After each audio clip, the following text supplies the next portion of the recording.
They say a girl's first love is her family, her father, her brother, her home. But what if the first hands to touch you in the dark are the ones you're told are there to protect you? My name used to be Evelyn Monroe. Now I go by Evelyn Hart.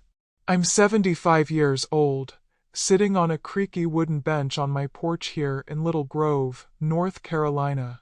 The air smells like jasmine and old regrets. And today, I'm going to tell you the story I spent most of my life pretending didn't exist.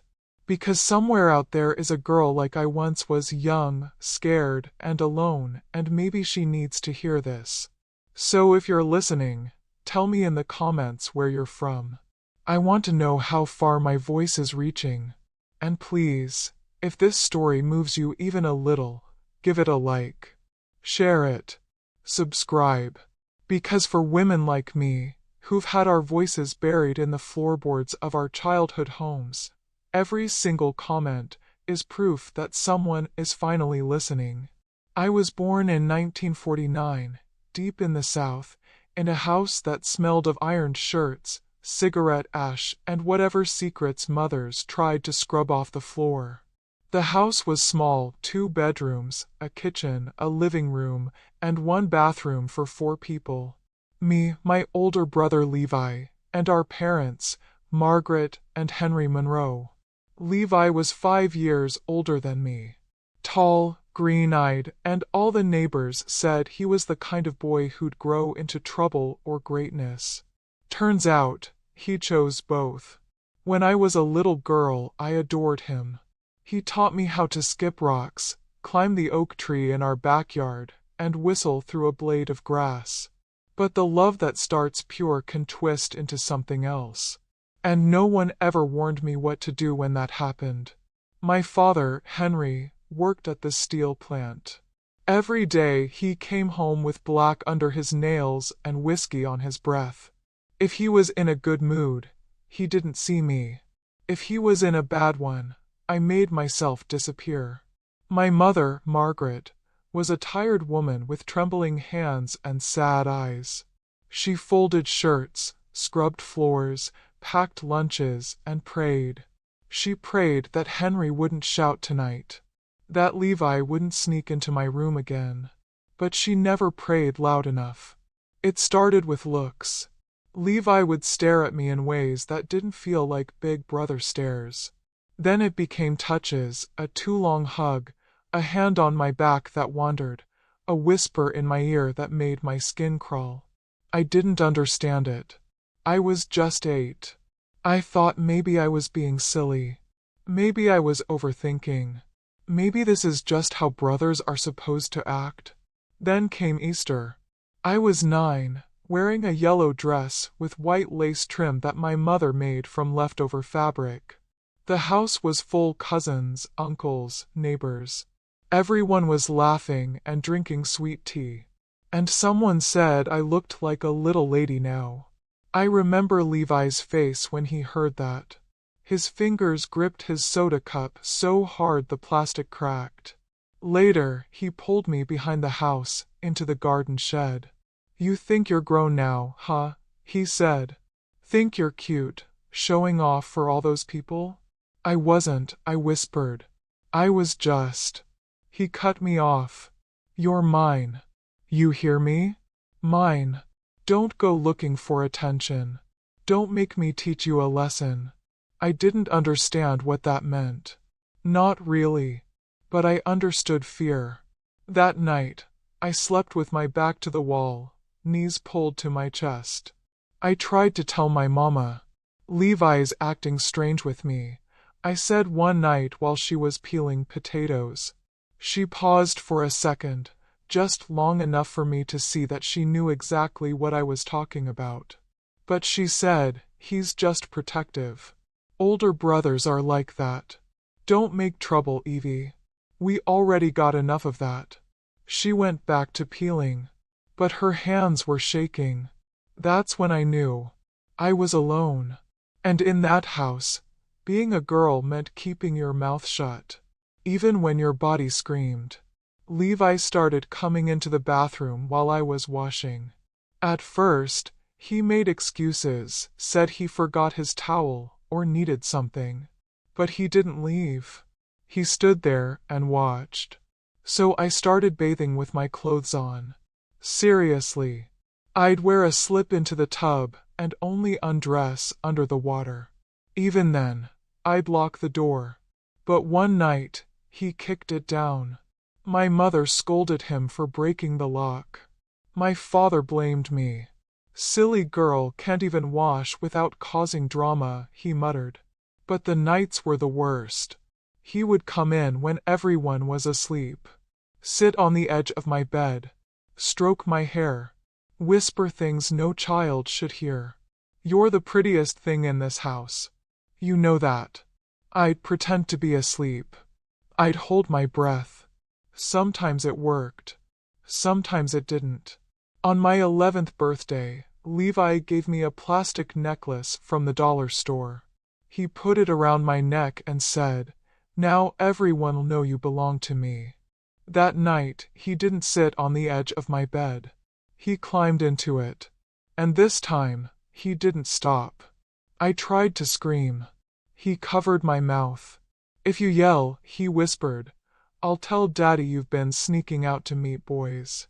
You know what he'll do to you." I knew. So I didn't scream.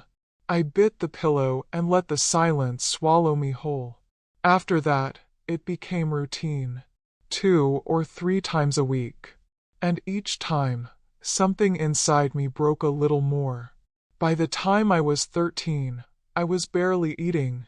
At school, the teachers asked if everything was okay. I nodded. Always nodded. Because what was I supposed to say? My brother is raping me, and my parents don't care? No one would believe that. Levi was the town's golden boy. He helped old ladies carry groceries, mowed the neighbor's lawn for free, taught Sunday school. He was everybody's favorite. But not mine. He was my nightmare. And I was trapped. There was one moment, a single second, where I almost got help. It was Mrs. Ramsey, our neighbor. She found me crying behind the church one afternoon. "Evie, sweetheart, what's wrong?" she asked. I opened my mouth. The words were right there. "My brother hurts me." But I couldn't say it. Because I remembered my father's fists. My mother's silence. And I said, "I'm just upset. Had a fight with a friend." She looked at me like she knew I was lying. But she didn't press. Years later, after everything, she told me, I should have done more. I should have seen it. But no one saw it. Not really. Not the bruises. Not the way I flinched. Not the way I started tying belts around my belly to hide the growing bump. Because yes, by the time I was 14, I was pregnant. Pregnant with my brother's child. And that's where I'll stop for today. If you're still with me, thank you. I know this is a hard story to hear. But for girls like I once was, it might be the only story they need to hear. Please leave a comment. Tell me where you're listening from. It reminds me that I'm no longer invisible. That my voice finally matters. They say secrets grow heavy. Mine did under my ribs, behind my navel, inside the womb that should have never been opened at 14. But there I was, belly swelling with the child of my brother, praying that the truth would disappear like a bad dream. I had no idea how far secrets could stretch before they snap. But I was about to find out. After that night, my 14th birthday, everything changed. Not just my body, but my mind. I stopped being a girl. Stopped being anyone, really. I became a vessel. A shell. A child carrying another child. The nausea came first. I thought it was just bad biscuits, but the mornings turned into punishment. I'd throw up before breakfast and cry quietly, bent over the rusted sink. My mother noticed, of course. She always noticed. "You sick, Evie?" I nodded. Probably the heat. She said nothing more, just handed me a glass of warm water and looked away. But a mother always knows, even when she refuses to admit it. By February, the truth was undeniable. My belly was rounding out. My chest ached. I started craving weird things, vinegar with bread, mashed bananas and salt. Things no sane person would eat unless something had rewired their entire biology. One night, in the bathroom, I sat on the cold tile and counted backward. December, no period. January, nothing. February, halfway gone. 3 months. 3 months pregnant. 14 years old. Pregnant by Levi Monroe. I stared at my reflection in the cracked mirror and whispered, God, please kill me in my sleep. I didn't sleep that night. The next morning, I wrapped my belly tight with rags. Used my father's old shirts to hide the bump. Walked hunched over so no one would notice. Even in the sweltering Carolina heat, I wore sweaters and layers. But you can't hide a growing storm. It was my mother who caught me mid-change, in my room, shirt halfway over my head. Her eyes landed on the curve of my belly. She froze. Evie. I said nothing. I didn't have to. Her face went pale, and the air left the room. She stepped forward, trembling. Are you? I nodded once. Her knees buckled. She sank to the bed, face in her hands. I didn't want this, I cried. I swear I didn't. She didn't ask who. She already knew. And that was the most horrifying part. We have to tell your father, she whispered that night as we sat in the dark. No, I begged. Please, Mama. He'll kill me. And he would have. You didn't grow up with Henry Monroe and did not know what he was capable of.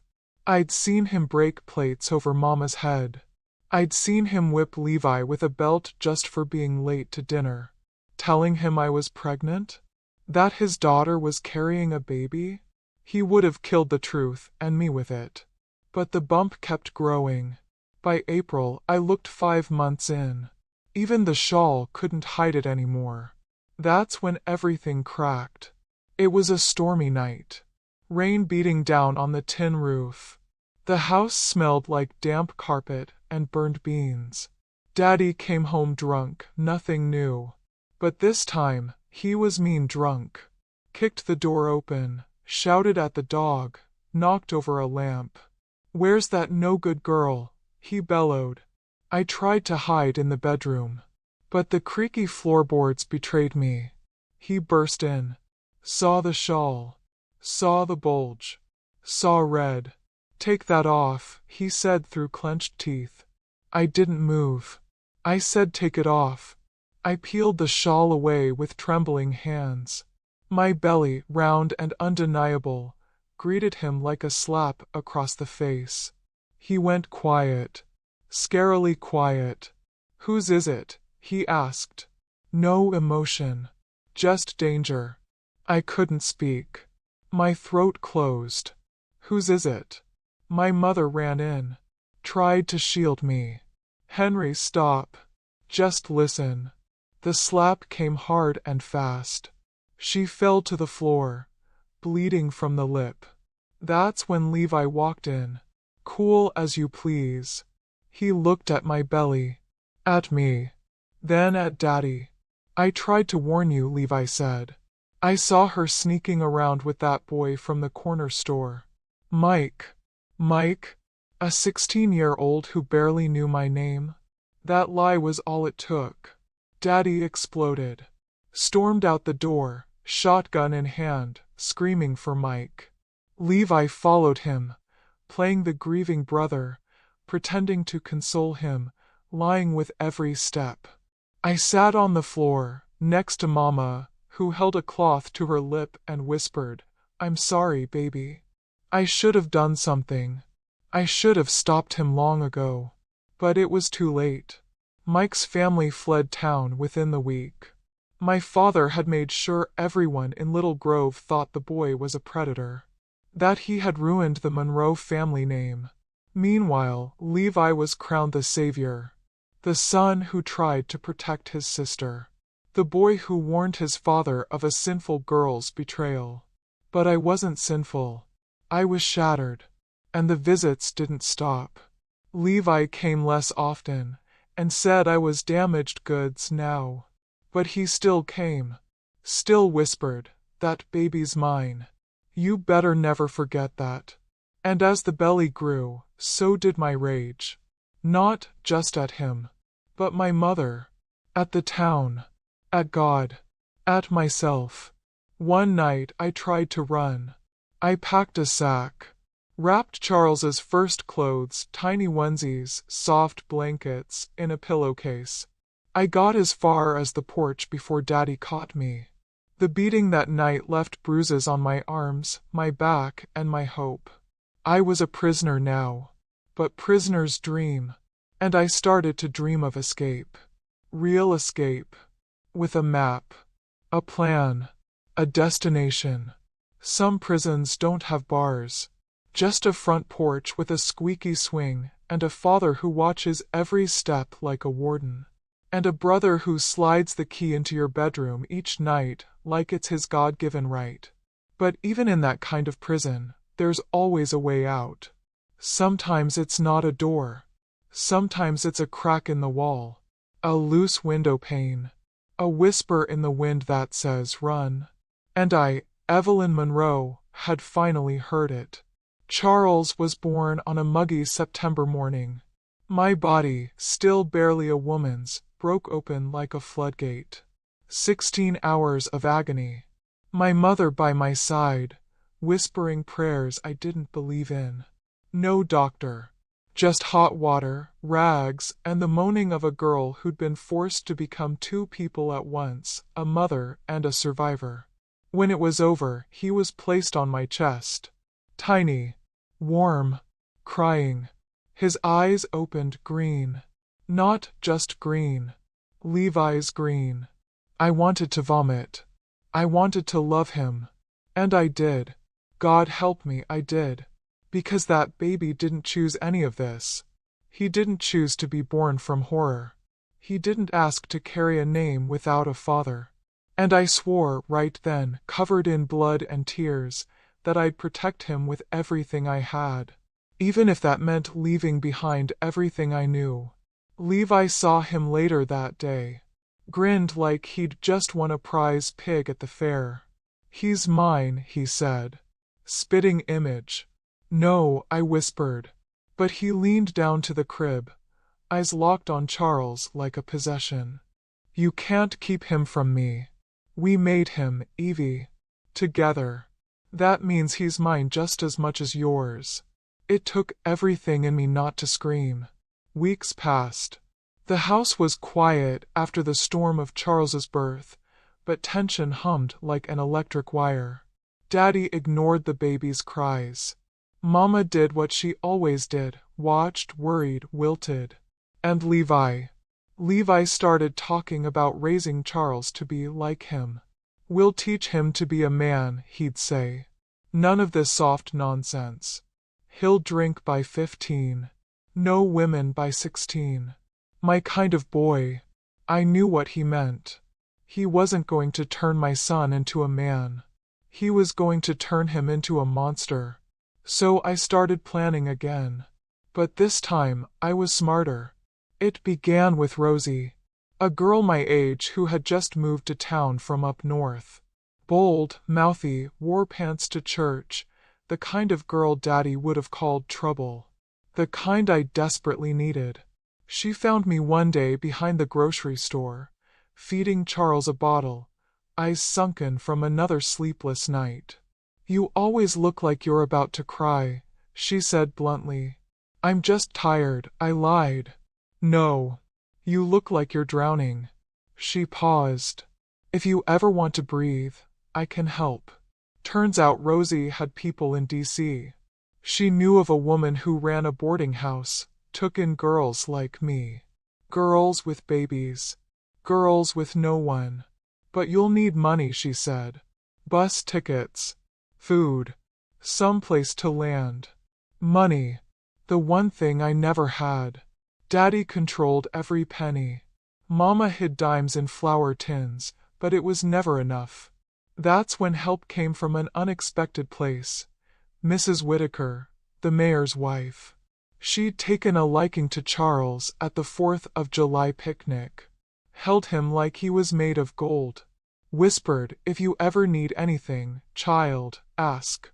So I did. I told her I needed to leave. Didn't say why. I didn't need to. She looked at me, really looked, and nodded. I'll get you a ticket. And a place to go. But once you leave, don't come back.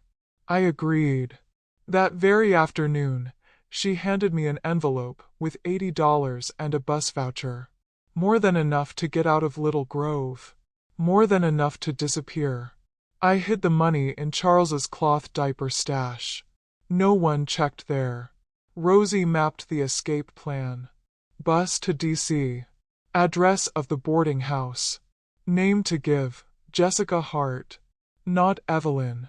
Not Monroe. Not the girl Levi owned. A new name. A new chance.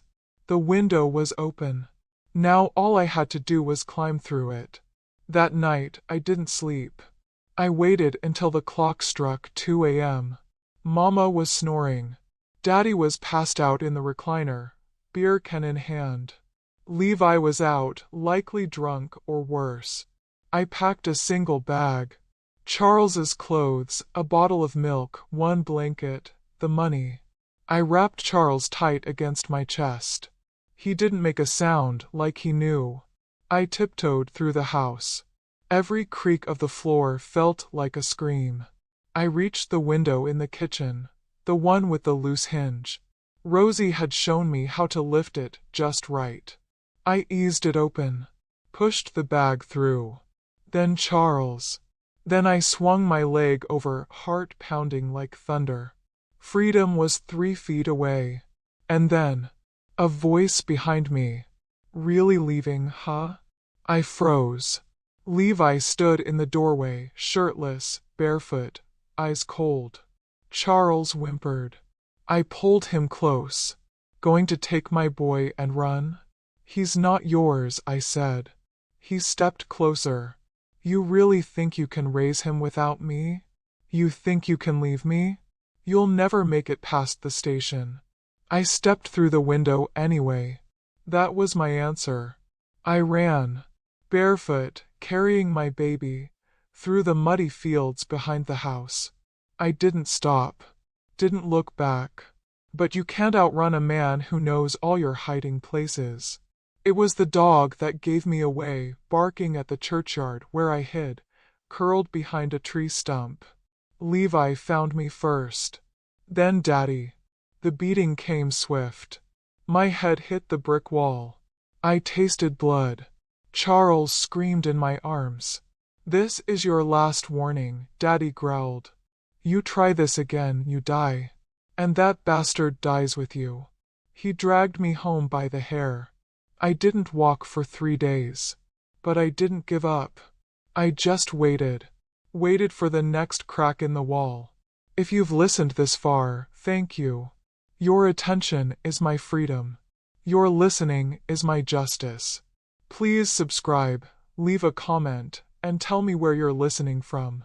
Because somewhere another girl is planning her escape, and she needs to know she's not alone. Some people inherit money. Some inherit land or names that open doors. Me? I inherited silence, secrets, and the job of protecting a boy who never asked to be born into a nightmare. But with those ashes, I built something no one ever thought I could. A life. After the failed escape, I became a ghost in my own home. My father took the house key from Mama and started locking the front door every night. He let Levi patrol the hallway like a prison guard. My only outing was church, and that was just so the neighbors could see my shame. I was 14. Charles was 3 months old. And every day he looked more like Levi. The same square jaw, the same green eyes, but not the same heart. Charles had something Levi never did, softness. And that softness is what saved me. By Christmas, I had all but given up. Then Daddy died. It was sudden. A heart attack in the middle of the night. He collapsed in the hallway, beer bottle in hand. Mama screamed. I held Charles tight and watched the devil die without a single prayer on my lips. You'd think I'd feel relief. But I felt nothing. Just a cold emptiness where fear used to live. And then, something else. A spark. An opening. Because Levi might have still been there.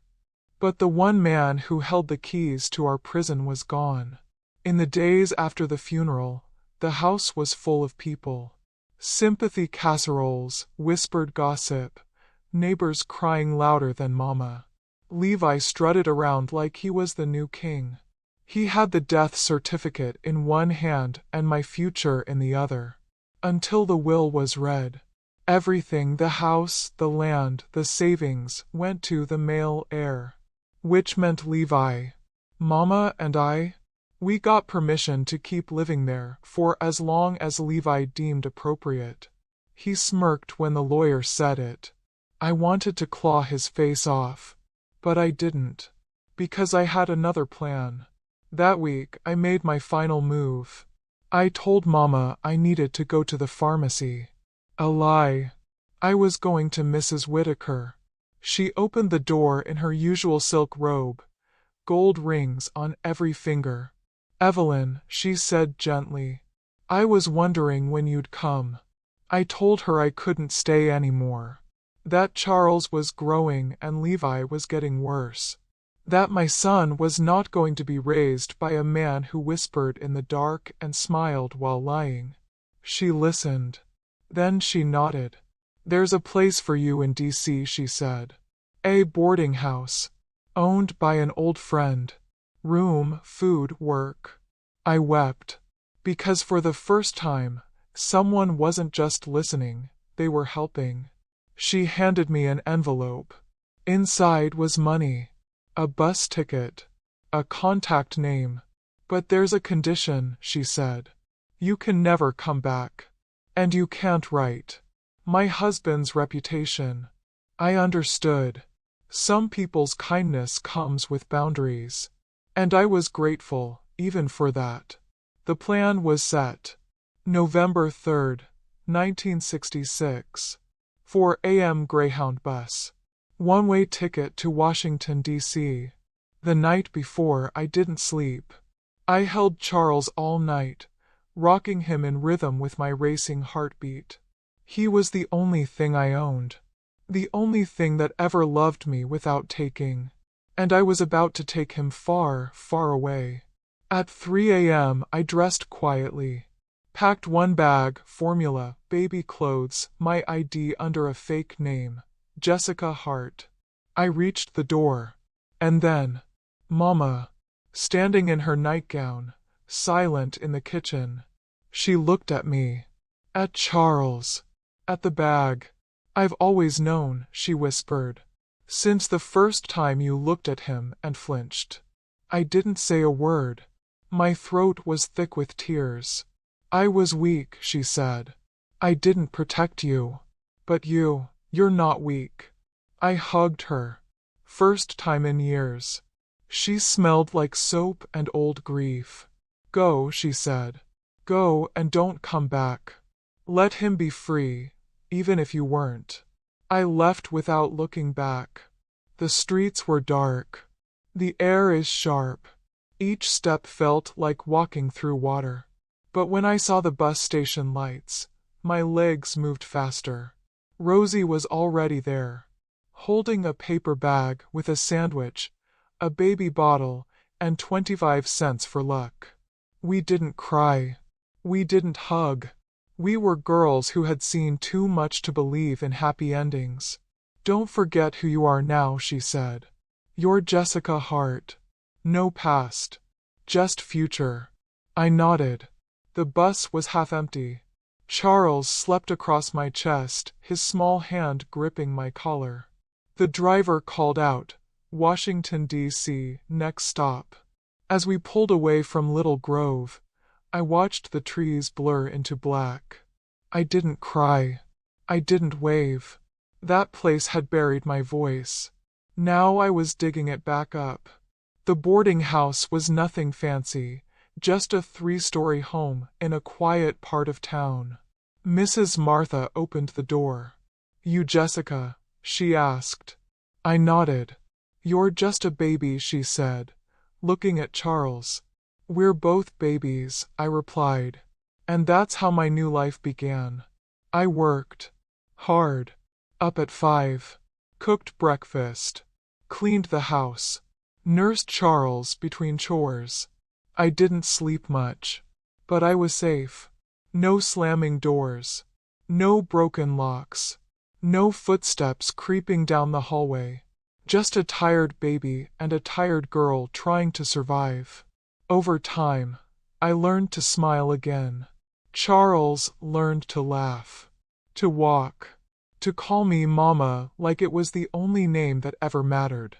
In 1968, I met Mr. Henry, a retired postal worker who stayed at the boarding house. He never asked questions, just watched Charles with kind eyes and played cards with the other tenants. One day, Charles scraped his knee. Mr. Henry patched him up with gentle hands and said, "You got a good boy, Jessica." I nodded, but in my heart I whispered, "He's not like his father. He never will be." In 1970, I got a job at a diner, wore a pink uniform, served coffee to strangers, saved every penny. By 1971, Charles started school. By 1973, we moved into our own place, a 1-bedroom apartment with a cracked ceiling, but our own door, our own key. No one told me where I could or couldn't go, and I told no one where I came from. Years passed. Charles became everything I wasn't allowed to be: joyful, safe, smart. He went to college, met a girl, got married. I stood at his wedding in a blue dress, smiling through the tears I never got to cry. He gave me grandchildren, called me every Sunday, said I was the strongest woman he knew. He never knew why, and he never will, because some stories aren't meant to be told to your children. Some truths do nothing but burn the soil they're planted in. So I buried mine, deep. But today, here, on this porch, at 75 years old, I finally let it breathe. Because someone out there, some girl with tired eyes and trembling hands, needs to know. You can get out. You can start over. You can build a life from ashes. If you listened this far, thank you. Please share this story. Subscribe to this channel. Tell me where you're listening from. It helps me believe that my voice wasn't buried in vain. I'm Evelyn Hart, mother, grandmother, survivor, and the girl who ran through the window is still running. Only now she's running toward something. Freedom.